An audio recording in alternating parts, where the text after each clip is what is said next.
Welcome to Rauta. This video is done in commercial collaboration with our sponsor, Steelfest.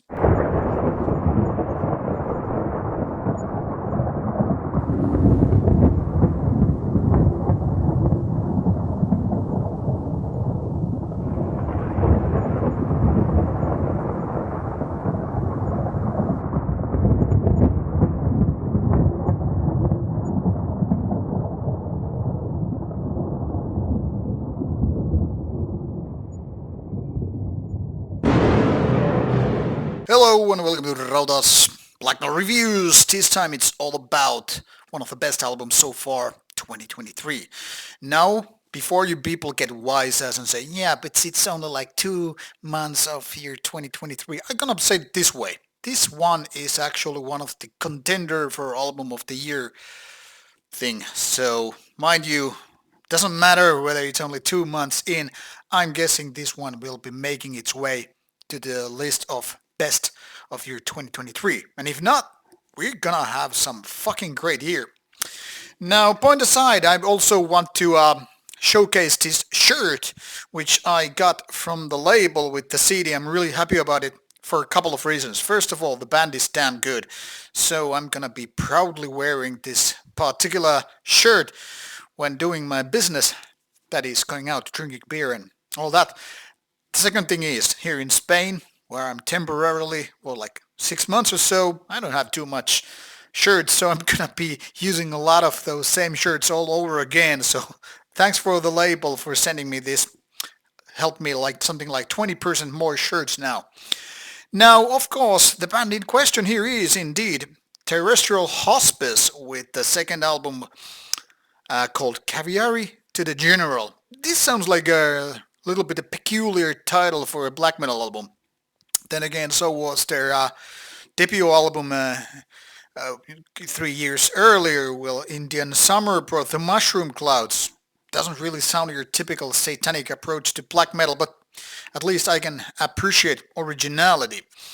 Now, there are so many things to tell you about the band, given that I know actually very little about anything and even less about this band. But first, let's just unbox this beauty. Comes as a nice looking digipack release, and the label is Ancient Dead. And this one is Fierce Case of black metal from Poland. And now a lot of you might already know these are no newbies to the genre. Now, so often I keep pondering what happened to the newer generation who was kind of expected to save us. I mean, once we kind of get older and a lot of black metal heads being roughly more or less around my age, that is closer to 50 now than 40, not to mention 30. The thing here is, what happened to the new generation that was supposed to bring out the black metal and kick us old heretics out of the window and, just make things happen? Now it seems all the best black metal that is happening nowadays is pretty much done with, or done by some old dudes. And it seems the black flame is burning even brighter among us old heads. So maybe after all, us old fucks are not exactly getting, more well-rounded with our corners and all that stuff and getting more to the comfort zone, but expressing our discontent, hatred, anger and all that stuff even more than back in the 90s and so forth. All I'm saying, maybe younger generation went for metalcore and we old farts have to do it all over again. But I'm lucky and I'm happy to get these kind of albums. I mean, whenever you feel like everything is said and done with terms of black metal and all, every now and then something this magical happens and you're like, yeah, the black flame never died. It just took a little bit time to get back and all that stuff. Now, to the facts of this given band, this is very, very interesting in my opinion. Now, like I said, every now and then pops up a new band with some unknown members and all that stuff, and that's of course always a good news, like, hey, you have the new generation pouring in and doing something worthwhile. But this one is quite the contrary. If you take a quick look at this members list, only 2 guys in the band and they have a lot of experience. Most people are probably looking forward to this particular fact that Inferno, the drummer of Behemoth, is also playing drums here. As you can imagine, him being very skilled, talented guy, well, he's an essential part of how violent this whole album sounds. I mean, he's one hell of a drummer, does good job in Behemoth, and also does good job here. But maybe even more important than that is the very fact that we have this guy Skugen. Well, kind of a Norwegian name, but then again, you will see him here as Gorgor Live member, well, ex, but still, and Dead to the World, another great Norwegian black metal band, even though not so well known.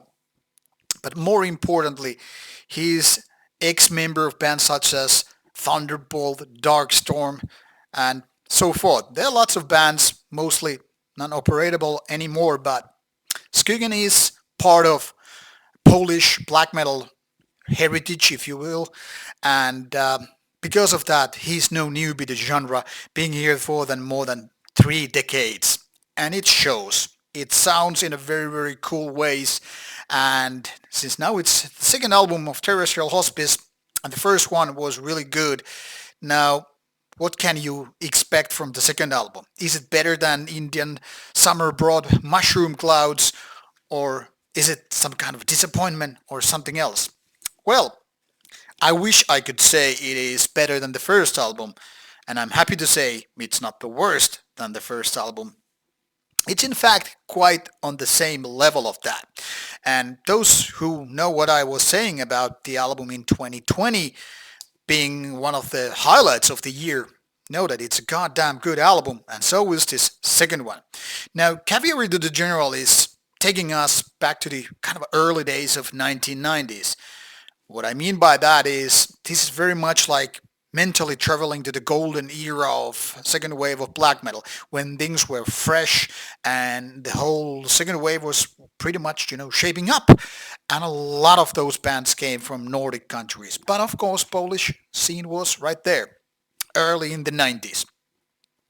But somehow Terrestrial Hospice manages to sound more Norwegian. I don't know if it's because Skugen has been part of Norwegian scene live or otherwise for a certain amount of years. I don't even know that part of the history very well.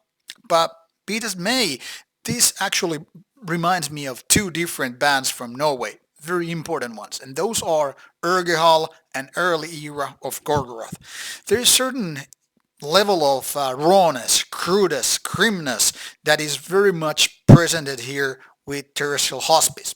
Now, this album is pretty basic when it comes to the length and track amount of tracks here. I mean 45 minutes and 9 tracks.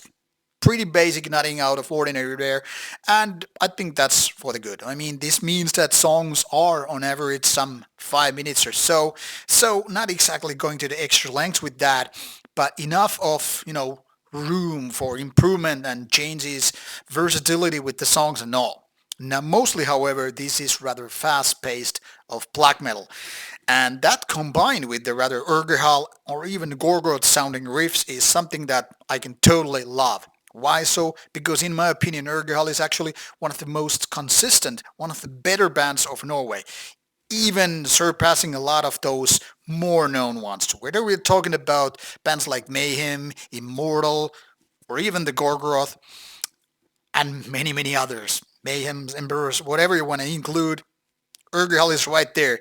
Where other bands became kind of a more, softer or went for more melodic or more epic sides, such as Immortal's later era, Urgehal never gave up the grimness and crudeness. They were always about spikes and nails. And when the certain member of the band unfortunately died way too young, I felt like this is it. When the band's kind of cut into decline mode, Darkthrone being the best black metal of all times, in my opinion, there was kind of a void. Now, what this has to do with Terrestrial Hospice is that this is very much like filling the void. As so often with, with gravity, biology, whatever, void is often filled with something. Someone is noticing, okay, there is an empty gap we need to fill. Like if everybody else decided to go softer or quit their bands altogether, well, why won't we do it and do it even better? Now that's what, in my opinion, Terrestrial Hospice is doing. It's almost like bringing back the 90s.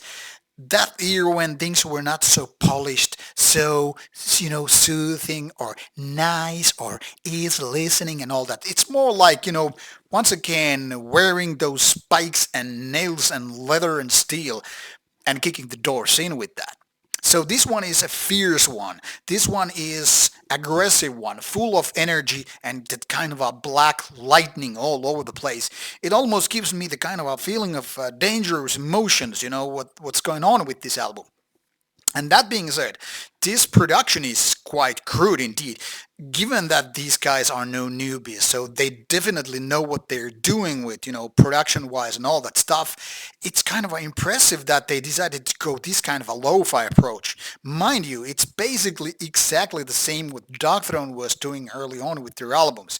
I mean, it takes skill to sound raw and crude, and yet also powerful, full of impact. Not a lot of bands don't necessarily seem to understand it. I mean, world is nowadays filled with a lot of raw, lo-fi black metal bands which are just also lame and pathetic, weak with their production. But this one is the other type, the kind of a raw and crude, and also grim and powerful. So it sounds fierce when it just plays out, and you're like, man, this is good. Their riffs, their grooviness, in the sense of being also very sinister and dark and kind of a evil sounding. It's just great. And on top of that, you have these A-class vocals. Maybe not the best on the scene or whatever, but I mean, they are really good. So overall, Caviar to the General is, in my opinion, very, very good of a black metal album. It's basically as good as the first one, and that's not so much given these days. I mean, often bands come up with some good ideas with the first album, and the second one is more like using the leftovers, so going already in the decline mode. Of course, there are lots of bands which, then again, improve from the first album, but let's be honest about it. Lots of bands give their best shots with the first album, and then they run out of ideas, or just fail to understand what made the first album so good to begin with. Now, Terrestrial Hospice is able to keep up with the level. It's very consistent in quality, and what can I say? I really dig this album. So once again, this is definitely one of those album of the year candidates, even if it's late February and there's like 10 months more time to release all kind of stuff. So what are you waiting for? Not listen to my rambling, but give this album a shot. So proud to wear this shirt, proud to own this CD. So give it a go. Start listening, and if you like the band as much as I do, go for the physical. Be it shirt, CD, LP, whatever. Thanks for watching the review. Looking forward to your comments about this album, and see you soon with more reviews coming your way.